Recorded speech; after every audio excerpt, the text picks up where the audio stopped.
When you engage in policy, this is what my point was even in 2010, you have to think of the long run, especially if you're a policymaker in monetary policy and truly fiscal policy as well. You have to be able to think of the long run. Yes, in a crisis, you think of the moment. But when the crisis at least is contained, you have to begin to think of the long run and what your consequences of your actions will be. Well-intentioned as they might be in terms of the immediate, what their effects will be in the long run. And I think that's, we have to do it this time or the price will be even greater later. The stronger than expected August CPI number has increased market odds the Fed will have to hike rates by 75, maybe even 100 basis points when they gather for their September meeting. The U.S. central bankers faced a difficult choice: continue to raise rates and risk pushing the economy into a deep recession, or stop raising or pause, pivot, and risk that inflation remains uncomfortably high. The outcome of this choice has huge consequences for the market and the economy. To get inside the mind of the central bankers, Harry Melandri sat down with the longest-serving Federal Reserve Bank president in history, Dr. Thomas Hoenig. Hoenig is famous for being the only dissenting voice in the FOMC's decision to start the quantitative easing program, warning that QE would spur on inflation and deepen income inequality. Should be a fascinating discussion. Enjoy.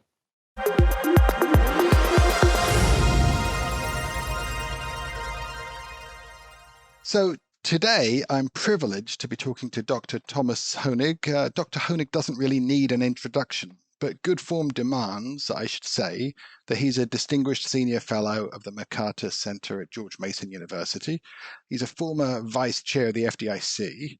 And most prominent in my mind is that he was a 20-year president of the Kansas City Fed, having joined the KC Fed in 1973. If anyone is a Fed system insider, it's Dr. Hoenig. How are you, Dr. Hoenig? Thank you. I'm fine, and thank you for having me on. I'm sure it's our pleasure. So Real Vision contacted me on Sunday, I think, to ask if I'd be available to talk to you about, in this meeting. And I, of course, jumped at the chance. Who better to quiz on how the world looks right now from the point of view of Federal Reserve officials?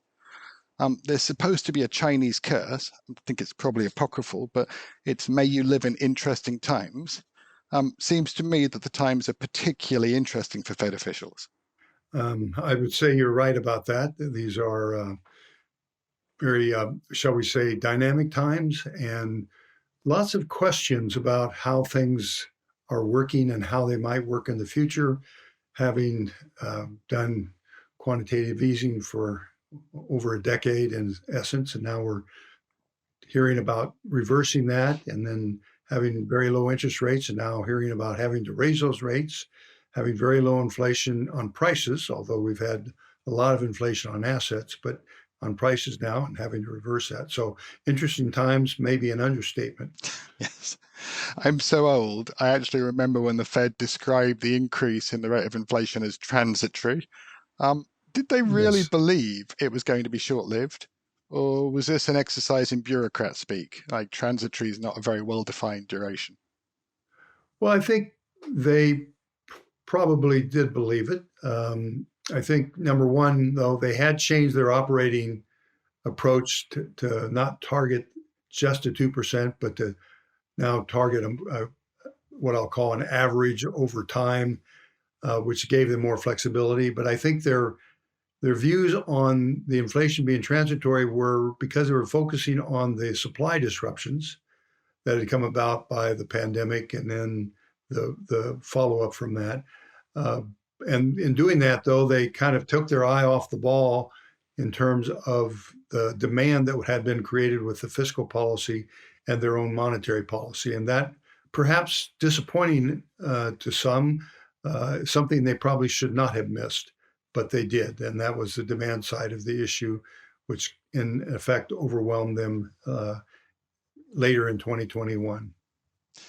Yeah. And early too.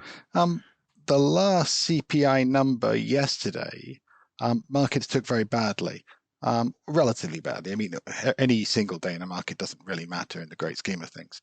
To some degree, it's because they were expecting a lower number and were surprised. Are the markets wrong to be surprised by the persistency in the elevated inflation readings? Well, they certainly were wrong to be surprised by it because there was a lot of information that suggested that the number would remain high. They were focusing on, I presume the market was focusing on the energy, or should I say gas and oil prices coming down, and that getting a lot of publicity, and kind of taking their eye off some of the other, what they call core, that is rent, for example, and the effect of wage pressures that would be pushing up some of the goods. Those are and housing rents and so forth. So yes, focusing on those as well as energy may have caused them to be less surprised, but that's that's the way they I think was hope more than reality that was driving the market up, because there's so much liquidity still in the market that they were wanting to deploy it, and they were looking for good news so they could deploy it in the stock market, and they got disappointing news. I think that's right. I think I can't help but think a lot of it is simply about there's only so much cash that an investment manager is meant to hold without firing himself. And once you build up cash positions to above 10%, they're deadly afraid of missing a rally. So they will tell themselves that they're about to miss a rally. They'll get invested and then they'll be surprised. But one of the big questions to me, I can't help but see the parallels with the 1970s. There's this huge terms of trade adjustment in favor of energy producers and away from industrial states. It's particularly bad in this case for the Europeans because they got most of their energy from a power that they now are embarrassed or unable to, or geopolitically disgusted to deal with. But these parallels with the 1970s strike me as really quite powerful. Am I right to think there are parallels with the 1970s? Is it too late to escape the kind of a similar outcome to the 1970s?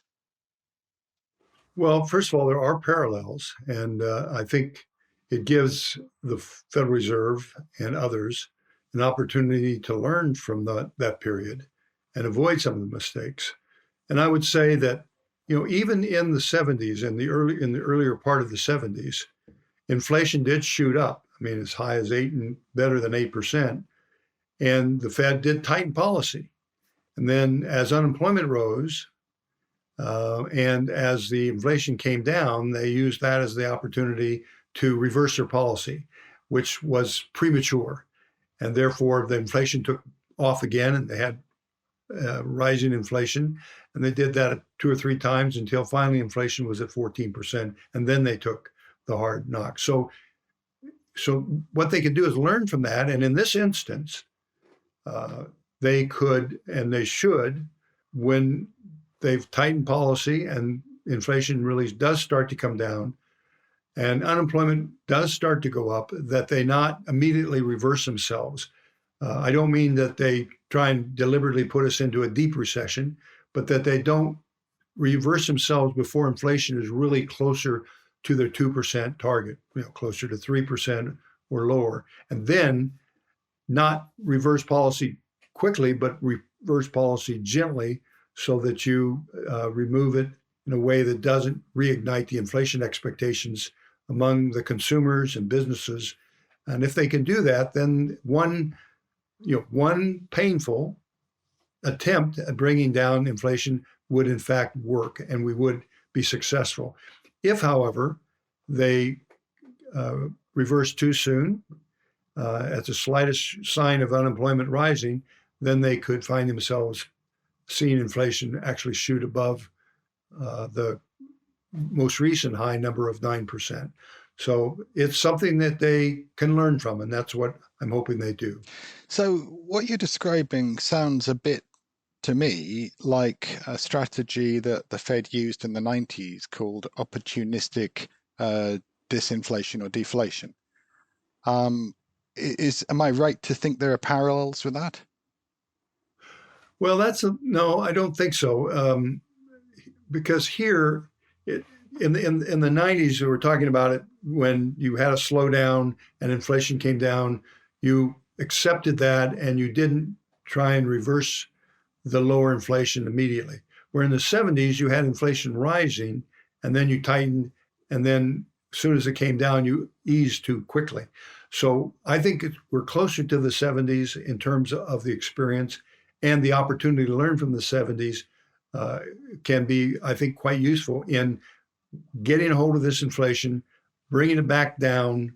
It's going to be painful. It's not going to be easy, but then not reversing too quickly. Now, I say that, and I know how tough that job is, because they also have to be careful not to raise rates too high to where you put themselves into a deep recession or a financial crisis. Right. And that's the other side of it that they can't lose sight of, and is a very difficult position to be in. Hi, I'm Raoul Powell, the CEO and co-founder of Real Vision. The financial world is a complicated world right now. It's a really complicated macro picture, and there's a lot of risks. Real Vision and our YouTube channel help you navigate those risks. So subscribe now to the channel and never miss an update. There is simply too much going on. So subscribe now. Thank you. Monetary policy seems to function, or at least reading between the lines on these speeches, by tightening financial conditions. And it's a difficult balancing act. How tight do financial conditions have to get to combat inflation? Are we there yet? I mean, does that tightening in financial conditions inevitably mean lower equity prices?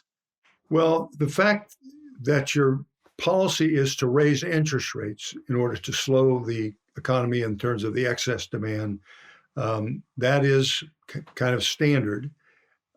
We usually judge neutral as an interest rate that is at the same level as your economy's ability, a growth ability, real growth ability. And in that case, to really bring inflation back down, your rates have to be above that. So have to be above 2%, being generous on the growth numbers, the long-term growth numbers. And so if they move 75 basis points in the end of this month, there'll be a 3%. That'll be modestly tight. They'll probably want to go tighter than that. I don't know that they have to go to 6 or 7% by any means, but probably tighter than 3%. And then the hard part is when they get to say 4 or 4.25%, which is clearly going to be tighter, but still, if inflation stays above 7 or 8%, that's negative interest rates. So they have to make a judgment: should they go higher yet, or would that be enough with time that inflation will come down and they'll be more aligned in that way? So they'll have to make a decision of whether to stay at that 4.25%, 4 to 4.25, or do they have to go higher yet? If they go too high and they then cause a financial crisis, then they will have the inflation will come down quickly, but they'll also have some major problems with financial stability, with unemployment. So they have to find that kind of difficult sweet spot for a tighter policy, and then allow the economy to slow, stay at that level until they can see inflation really down low and expectations changing. And then they can try and move their interest rate back towards the so-called neutral number of, say, 2% or so, but only as inflation comes closer to their 2% target. So a really difficult job ahead. Yeah. Maybe I should turn to the question of QT, or quantitative tightening. So you were famously the only continually dissenting vote on the FOMC with regard to the program of QE. And, you warned of inflation risks and the damage or the impact on income inequality as a side effect of some of these policies. Well, to my mind, it turns out that you were clearly right. We see these effects. Another Fed official once described the process of QT as being like watching paint drying. But actually, maybe a coincidence, but QT was at the scene of the crime when the repo market spiked 300 basis points in September 2019. And very recently at Jackson Hole, I saw that some papers were delivered talking about why QT might cause liquidity problems in markets. And those papers actually seem, to my mind, to call into question some of the benefits of QE in the first place. So I got two questions for you. The first is the consensus shifting on QE within the Fed? It's hard to know what they're doing inside the Fed, but it appears that the fact that they're doing QT now at a fairly aggressive rate of 95 billion a month starting this month means that they are aware of the effects that QE have had, not all beneficial effects, and they know they need to bring the balance sheet down. So that's number one. I think, though, that if you think about the papers that were written at Jackson you were talking about, there is concern that the effects will be more bring a greater strain on the economy going through quantitative tightening than it did for quantitative easing, because you're going to be taking liquidity out of the market. The market has had a decade, more than a decade, in which to adjust to a very large Fed balance sheet and quantitative easing and low interest rates that resulted from that. And you have a whole equilibrium around that. You have the distribution of assets and so forth. You've had, because of that, asset values rise, the stock market rise, housing costs rise. That's not even talking yet about price inflation. That's the asset inflation. So now you have QT, and you're going to take that liquidity out, and you're going to see interest rates rise, not just from the policy on the Fed funds rate, but probably along the yield curve. And that will, I think, cause the stock market values to at least not rise any longer, perhaps even fall. You already see interest rates on housing up close to 6%. That's going to slow the housing demand until new adjustments and equilibriums are brought. And that adjustment then also implies more pressure on employment. Now, right now, unemployment rate is very low, but if you have a slowing of the economy of any significance, that relationship of unemployment or employment to the population could change very easily. So those are the risks that come with quantitative tightening that are real. And I think as we get into it, we will see more volatility. And you mentioned the in 2019 the quantitative tightening that went on, and there was an immediate volatility in the repo market that caused the Fed to back away from that. If they back away again as quickly as they did then, I think it tells the market that the Fed is still going to backstop them, and you're going to have inflation for some time to come. Yeah. So they really have to be aware of that, and quantitative tightening is going to make that even more difficult for them. So you focus there on the moral hazard of QE, and I think there's a terrible moral hazard associated with QE. But also those papers I spoke of, and I won't mention the actual name of them because I'm bound to absolutely destroy some of those names. But Mr. Rajan was one of the co-authors on the papers I'm thinking of. Dr. Rajan, I should say. They make it clear that they think there's a ratchet effect, that you can put liquidity in, but banks are hyper-rational places, hyper-rational agents, and they will use liquidity you force feed to markets because it's inevitably the case. And they notice that the data shows that liquidity doesn't come back out. It doesn't. When they create new liquidity, it's hard for it to be reversed, and we get very little the price elasticity of liquidity appears to be very high. So you could see very large rate moves from relatively small movements in liquidity. That's one of them. Yes. And the other one was about, I think, noting that banking supervision is very important. And banking supervision effects can be very important on liquidity allocation. That's the commentary from Mr. Du or Mrs. Du. I'm not really sure.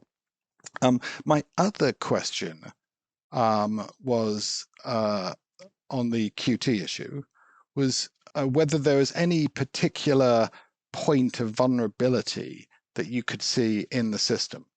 Was there any place that you thought was more likely to show up a problem as financial conditions tighten? As you take liquidity out of the system, then you're going to see effects, especially as the Fed is not buying the new debt issuances because they are actually downsizing their balance sheet. You will see interest rates along the yield curve, I think, rise more than people anticipate at the moment. And that will affect not only the price of government debt, which is going to go up substantially in terms of interest rate costs to the government. It's going to affect loan pricing. It's going to affect, I think, the repo market more because the banks are going to want to protect their own liquidity. So they're not going to be as willing to provide liquidity into the market. I think you see the downstream, like the equity funds and the hedge funds, will find their liquidity tied up. This has a snowball effect in the financial market. And remember, one of the consequences of quantitative easing was the growth of the financial sector relative to the rest of the economy. And so when you reverse that and you begin to do quantitative tightening, you're reversing the size of that financial sector, and that has implications across a whole set of assets that these largest banks and all the banking industry are managing. So I think that's why I think it's a very delicate situation that we face as we try and bring price inflation down. Yes, you're saying we want to bring price inflation down, but in doing that, you have allocative effects. The reverse of what you had earlier in terms of asset prices will come down, how people invest will change. You have greater uncertainty. That means people become more cautious. So you have this drive towards safety that I think is one of the causes for the likely recession that may lie ahead for this economy. Yeah, I personally, I've been particularly concerned about the leveraged loan market. And one of the reasons, I focus on that is because it is towards the bottom of the capital stack. It's meant to be the part of the capital structure that goes to zero when things go bad. And things have been good for an incredibly long period of time in many respects. There was a Jeremy Stein quote that I never forgot, something about monetary policy. It's a blunt tool, but it does have one big advantage. It gets in all the cracks. And you've got to reverse that as well. If it gets in all the cracks on the way up, it gets in all the cracks when it's incredibly accommodative as well. I can't help but think if there's a bezel, if we have an accumulation of J.K. Galbraithian bezel in the economy, it's going to show up in leveraged loans. Am I mad for thinking that?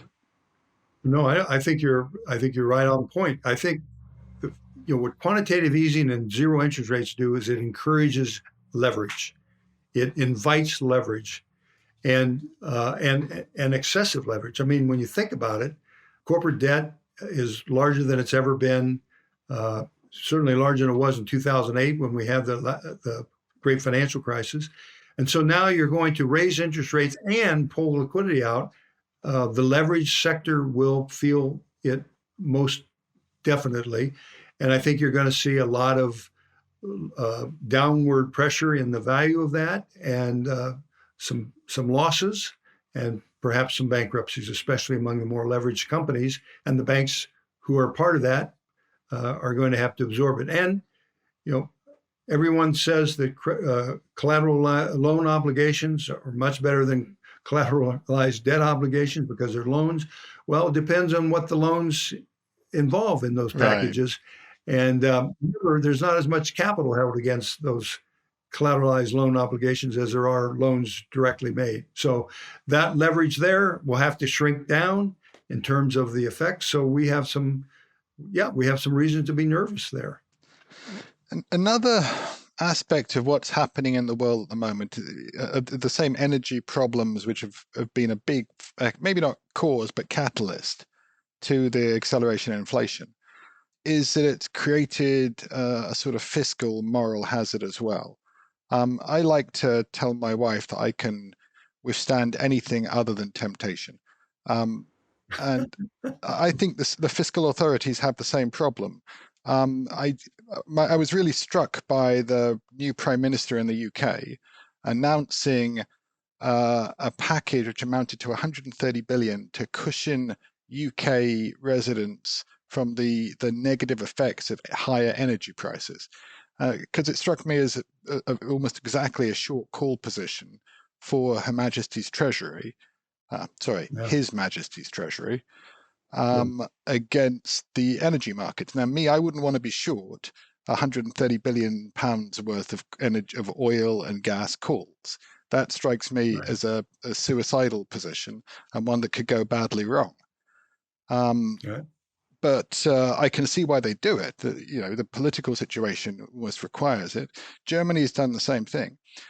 Isn't this exactly how we got to a point where inflation accelerated when we had the terms of trade shift in the 70s?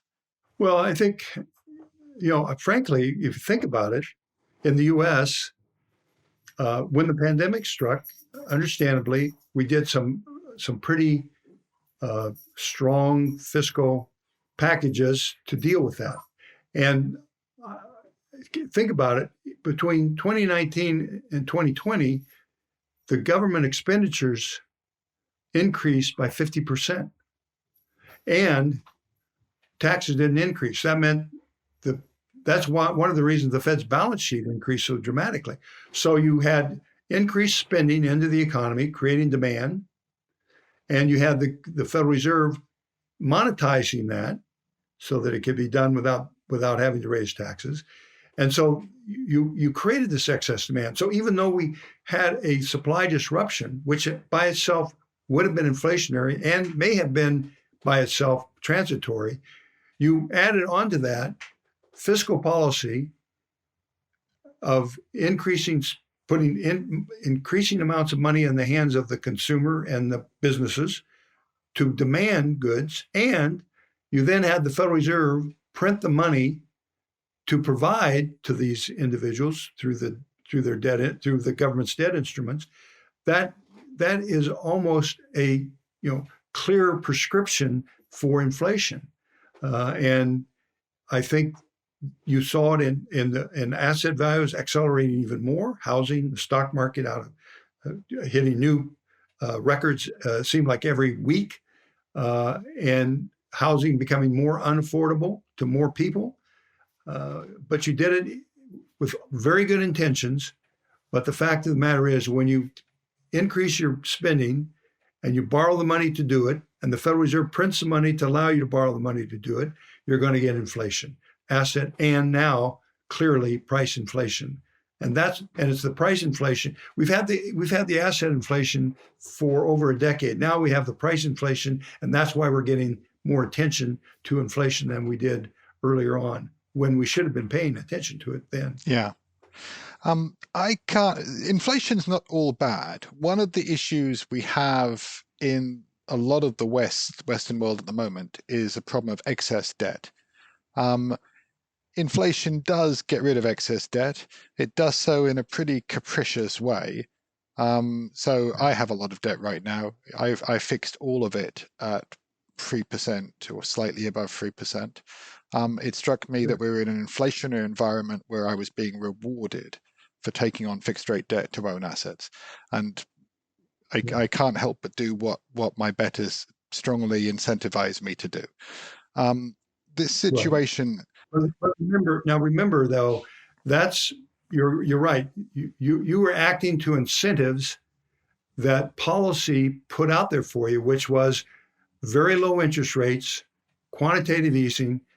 So I don't blame you or me for taking advantage of what has been presented to me, but it isn't necessarily good policy, and it isn't necessarily good for the economy in the long run, or perhaps even in the short run. And that's what policymakers, I think, have an obligation to do, is think beyond the immediate, to think forward what this will mean in terms of inflation.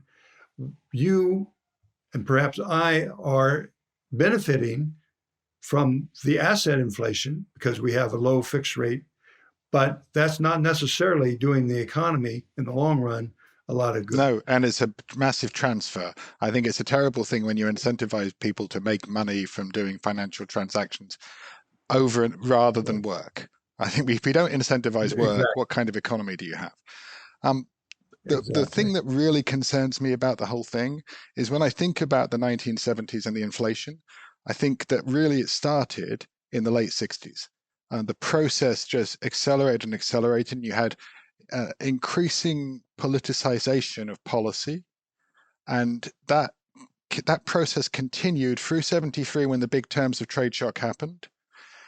And it only really reached a peak and was repudiated by the electorate when the authorities put Paul Volcker into the job. And I think I would assume that Paul Volcker got the job because the political appetite for pain had finally arrived. People had the appetite to accept. Now, that was a big lag, 7 years or 6 years between inflation accelerating and being obviously a problem and the political capital existing to do something about it. Why wouldn't it be the same this time round? Well, it may be. The current chairman says that he has learned something from all this. He's going to follow Paul Volcker's example, and the FOMC is going to stamp out inflation, and that is its only priority. Now, whether the real test is follow through, right? And so that's yet to be seen.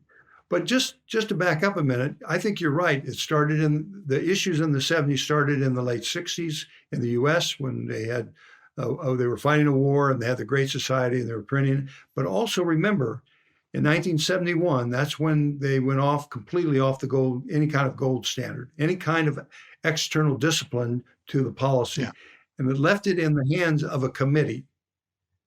And so you take any rule-based method of controlling the expansion of money and you leave it to the committee, it intuitively, it's going to become more political.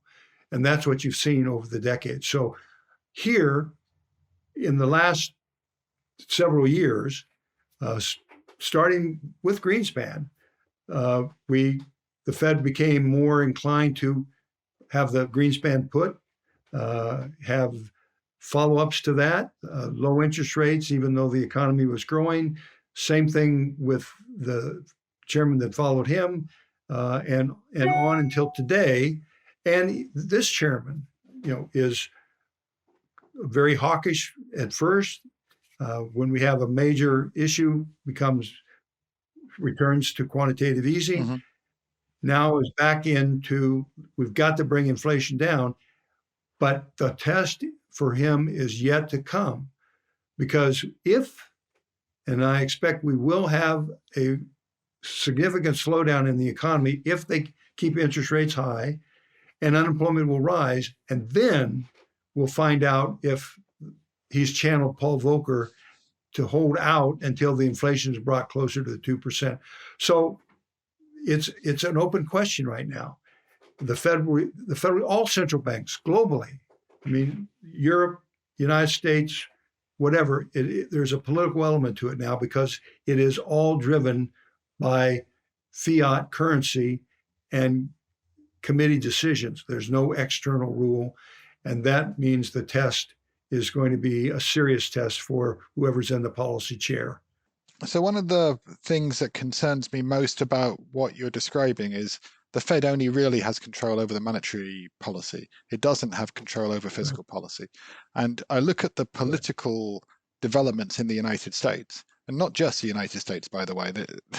There are lots of places where you see much the same political developments, weakening of the body politic and the need to placate interests. I can't imagine a significant tightening of fiscal policy at this point in time, not ahead of midterms, and after midterms, it will very much depend on the outcome of midterms. Isn't this a kind of setup where the Fed is being set up for what might set up for failure?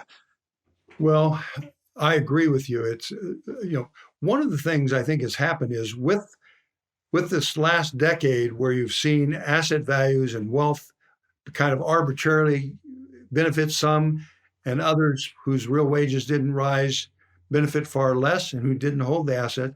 That created a resentment, if you will, in the economy. And you see that being manifest in the political environment we have today. So now you have this next test, and that is, can we bring any fiscal discipline? And I don't care which party it is. The Democrats want to spend more, but they can't tax. The Republicans want to reduce taxes, but they can't cut spending. So regardless, it ends up with greater debt, greater deficits, and added to the debt, and more pressure on the Federal Reserve to monetize the debt. And so I don't know that the Fed is being set up for failure, but it is being set up for a huge challenge.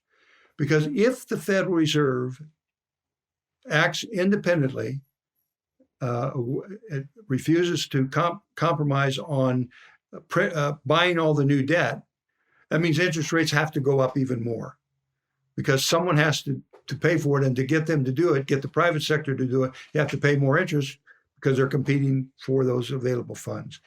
And so if the Federal Reserve says, yes, fiscal authority, you're spending, but that's your decision. We are not going to have inflation back up to 5 and 6 and 8, 9, 10%. And so you have to make some decisions yourself. That will bring animus towards the Federal Reserve, as it did Paul Volcker, And that's when keep saying that's when the test of the FOMC will really take place. Right now, they can do it because unemployment's low, and wages, even though they're falling behind, at least they're increasing to some degree, and people want inflation brought back down. But if the unemployment rate starts to rise significantly, and if the economy does slow into a recession, even if inflation is still above 6 or 7%, there'll be enormous pressure on the Federal Reserve to reverse itself. And that's when we'll know whether they're going to stick to the plan. I'm going to ask you an incredibly unfair question. As with any incredibly unfair question, you can always say, I'm just not answering that. Would you buy government bonds here? I would not. Well, thank you so much. One last question I think I'd like to explore. So I look at the situation, I look at what the US has to do to deal with its inflation. And I own a lot of emerging market debt. It's a habit. I wish I didn't. I wish I could do something more healthy, like smoking again or something. But I do own quite a lot of emerging market debt.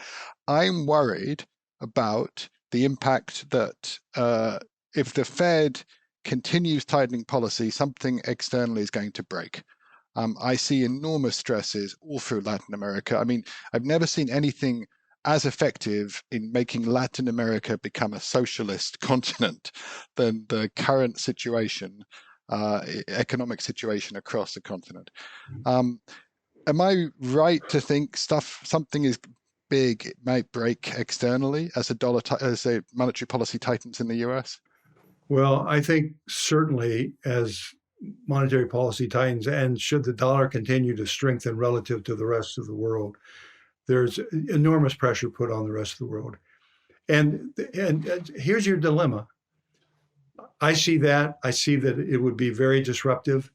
So what do? Do you back away?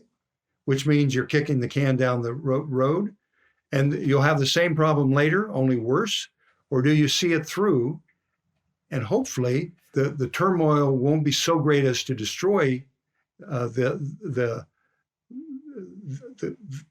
what I'll call the structure in these emerging market economies. But if you don't take the stand now, you're going to pay a dearer price later. Yeah. And it just goes to show you, when you engage in policy, this is what my point was even in 2010. You have to think of the long run, especially if you're a policymaker in monetary policy and truly fiscal policy as well. You have to be able to think of the long run. Yes, in a crisis, you think of the moment. But when the crisis at least is contained, you have to begin to think of the long run and what your consequences of your actions will be. Well-intentioned as they might be in terms of the immediate, what their effects will be in the long run. And I think that's, we have to do it this time, or the price will be even greater later. No, absolutely. Optimizing a series of short runs might be a significant deviation from optimizing the long run. It's all path dependent. It's all potentially disastrous. You're meant to take that longer view, steer straight through the storm. Yeah. Dr. Hoenig, this has been a privilege. I'm really grateful you you came and spoke to us. I hope we do it again someday. Thank you. Well, thank you for the opportunity, and I hope it's valuable to those who listen. Well, it was valuable to me anyway, so I hope they liked it too. I hope you found that enlightening. Here are some of the main points I took away from the discussion. Dr. Hoenig draws parallels between the 1970s and today, saying that the Fed should learn from history and not reverse policy as soon as unemployment begins to creep up with inflation coming down. A quick pivot by the Fed would then lead to even higher levels of inflation. He thinks they need to stay the course, maybe longer than people want. To avoid that scenario, they need to think about the long-term effects of their decisions now, not just the crisis at hand, even if it causes a lot of discomfort. Secondly, if QE got us into this inflationary mess, Hoenig worries that QT, quantitative tightening, will bring even greater strain on the economy. Market participants have become accustomed to large central bank balance sheets and zero interest rates. Removing liquidity now risks causing what he calls a snowball effect across all areas of the financial sector and will create more extreme volatility. It's something that he's quite concerned about. And finally, Hoenig worries that the Fed's policymaking has become increasingly politicized. This is something that's discussed all the time on Twitter, as we know. Hoenig really thinks this is the moment for them to take a stand, resist the pressure of reversing course too early if they have any hope of reclaiming their independence and credibility. Thanks so much for watching. We hope you enjoyed the video. At Real Vision, we help you understand the complex world of finance, business, and the global economy with in-depth analysis from real experts. Join the revolution at realvision.com.